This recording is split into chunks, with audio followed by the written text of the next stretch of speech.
Fohishalardan yuqadigan eng ko'p 4 ta kasallik. Videoni oxirigacha ko'ring. Eng xavflisi va davosi yo'g'ini oxirida aytib o'taman. Birinchisi sifilis.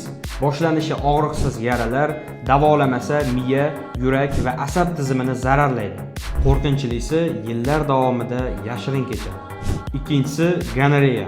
Belgilari: yiringli ajralma, achishish, siyishda og'riq kuzatiladi.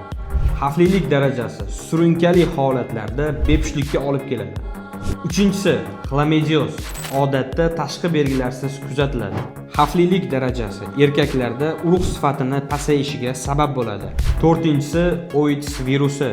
Boshlanishi 60% holatlarda yillar davomida alomatsiz kechadi. Belgilari: toshmalar, temperatura, limfa tugullarining kattalashishi. Xavflilik darajasi o'lim, davosi yo'q kasallik. Odamlar shunday, ko'rib turib, bilib turib qilaveradi. Bu kasalliklar ushbu dunyo uchun jazo. Bu yo'ldan o'zi saqlasin.